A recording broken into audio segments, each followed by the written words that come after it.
महोदया, मेरे कुछ सवाल हैं सरकार से। क्या सरकार यह स्पष्ट कर सकती है कि आतंकियों को भारत क्षेत्र में प्रवेश और पहलगाम जैसे पर्यटन स्थल पर पहुंचने में किसने मदद की?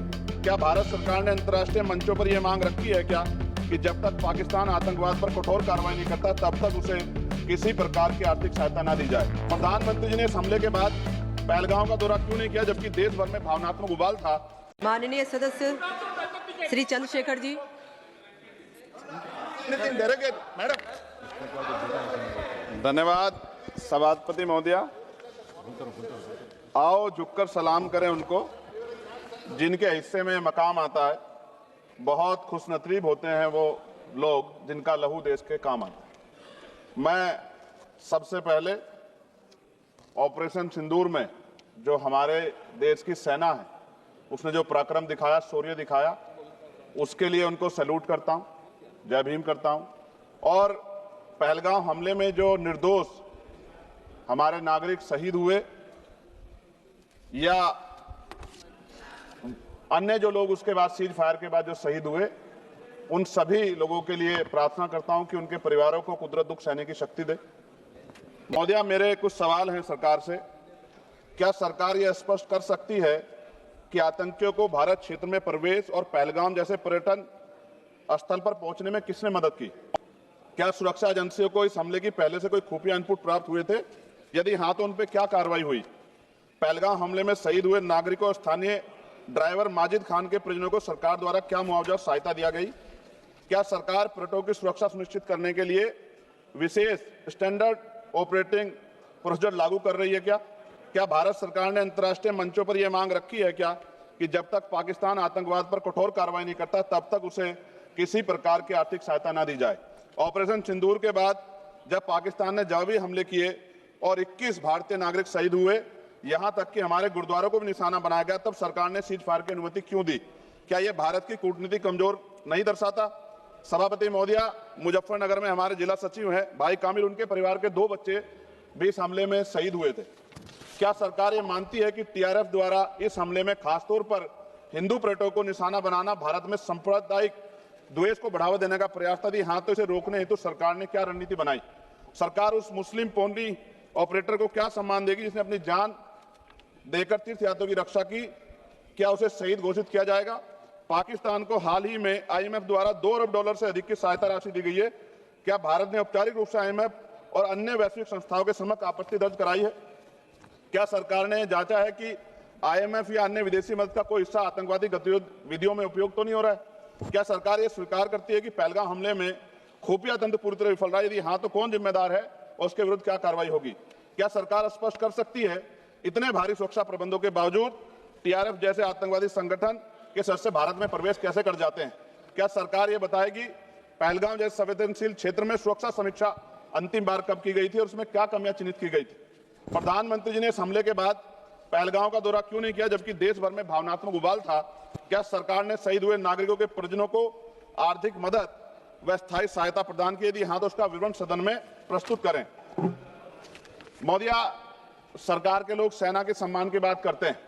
इस घटना के बाद सेना के जवान अमरनाथ यात्रा की ड्यूटी पर जा रहे थे, ऐसी रेल दी गई उनको जिसकी हालत बड़ी खराब थी। सेना के जवानों ने मना कर दिया कि हम इस रेल में नहीं बैठेंगे। 4 दिन बाद बदलनी पड़ी। और सरकार के नेताओं की भाषा देखिए, कर्नल सोफिया कुरैशी के बारे में किस तरह के शब्द यूज किए गए, इन पे भी हमें चिंता करनी चाहिए।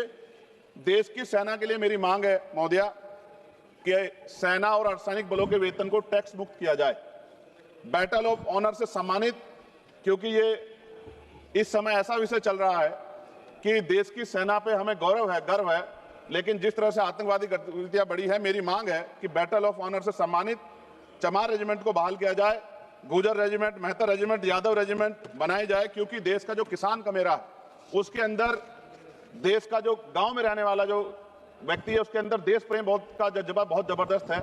अगर इनको मौका मिलेगा तो शायद पाकिस्तान छोड़े, चाइना की हिम्मत भी नहीं होगी कि हमारे देश की तरफ आंख उठा के देख ले। महोदया, बाबा साहब अंबेडकर कहते थे हम प्रथम और अंत्य भारतीय हैं। भारत की आन पे जब आंच आती है तो जिस तरह इस बार प्रदर्शन हुआ, एकजुट रहा देश, सारा विपक्ष हो पक्ष हो सब एकजुट रहे, ऐसे हमें एकजुट रहना चाहिए। अगर हम एकजुट रहेंगे तभी हम आतंकवादियों से लड़ पाएंगे। महोदया, 1965, 71, 1999 के युद्ध में किसी भी अरब देश ने पाकिस्तान का साथ नहीं दिया था। लेकिन आज एक भी अरब कंट्री हमारे फेवर में नहीं खड़ी। क्या हमें अपनी फॉरेन पॉलिसी पे नहीं सोचना चाहिए कि ऐसा क्या हो गया कि हमारी राजनीतिक जो भारतीय की लोकल राजनीति है, इसके चक्कर में क्या हमारी फॉरेन पॉलिसी या हमारे मित्रों को के मन में पीड़ा तो नहीं पहुंच रही है? पाकिस्तान ने कहा और आपने मान लिया, और आपने सीज फायर का आज रक्षा मंत्री जी को मैंने सुना, उन्होंने कहा भाई, उन्होंने कहा कि महाराज हाथ जोड़ते हैं, छोड़ो, उन्होंने कहा और आपने मान लिया। लेकिन फिर उसके बाद 10 तारीख को दोबारा से जो है ड्रोन उड़े और 15 लोग शहीद हुए, 43 लोग घायल हुए।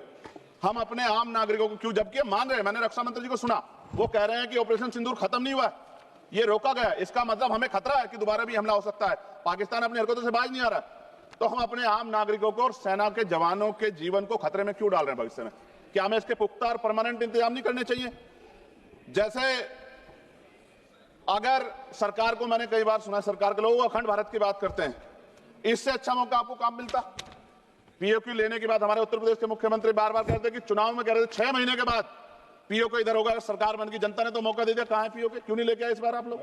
तो पहली सीढ़ी तो इस बार ही चढ़ गए थे। जिस तरह से मीडिया ने माहौल बनाया था मोदिया, तो ऐसा लगा कि अगर देश की सेना ने जो हिम्मत जुटाई थी, सरकार मदद करती, तो माननीय नरेंद्र मोदी जी पाकिस्तान के भी प्राइम मिनिस्टर होते इस बार, इसी बार, और फाइनेंस मिनिस्टर बैठी है हमारी, ये पाकिस्तान की फाइनेंस मिनिस्टर होती। इस तरह के हालात बने हुए थे और ऐसा मौका चूकना ही नहीं चाहिए था। ले लेते, इससे अच्छा मौका किसे कैसे मिलता?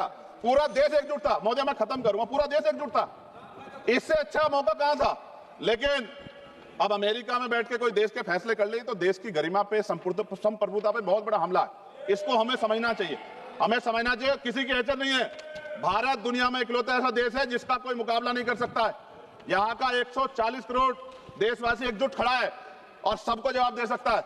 मोदी, आज खत्म करते हुए कहूंगा, अमरनाथ की यात्रा आ रही है अगस्त के फर्स्ट वीक में, चल भी रही है, नहीं चल रही। अनुराग भाई, आपको बोलने का मौका नहीं दिया, आप ये नाराजगी मेरे ऊपर मत उतारो। आप लड़ो ना उनसे, आप लड़ो चेयर से, मुझे काहे को करना। खत्म हो रही है अमरनाथ की यात्रा, खत्म होने वाली है, सुरक्षा के पुख्ता इंतजाम होने चाहिए और दोबारा ऐसी कोई घटना ना हो। लेकिन अंत में महोदय मैं कहूंगा, आम लोगों की जान भी गई, क्या सरकार ने उन परिवारों को मुआवजा दिया है? क्या उनके जीवन का कोई मूल्य नहीं? जिन्होंने अपने परिवार खोए, जिन्होंने अपना घर का बेटा, पति, घर का कमाने वाला खो दिया, उनका भी तो अधिकार बैठता है। सरकार ने क्या मुआवजा दिया, इस बात की जानकारी भी सरकार को पटल पर रखनी चाहिए, सामने रखनी चाहिए। और अंत में मैं धन्यवाद दूंगा भारतीय सेना को और भारत के का जो प्यार है कि पाकिस्तान और आतंकवादियों के भरसक प्रयास था कि यहां सांप्रदायिकता का माहौल बन जाए, लेकिन देशवासियों ने समझदारी दिखाई।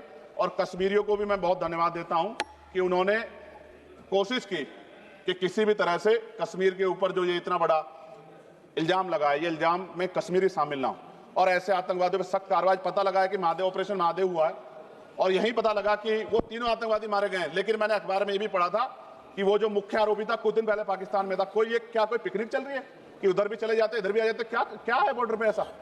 ये बताना चाहिए ना देश को। मैं आपका धन्यवाद करूंगा और भारत की महान सेना को मैं बधाई देता हूं, उनके लिए मंगल कामना करता हूं। जय भीम, जय भारत। महोदय धन्यवाद। माननीय सदस्य श्री N.K. प्रेम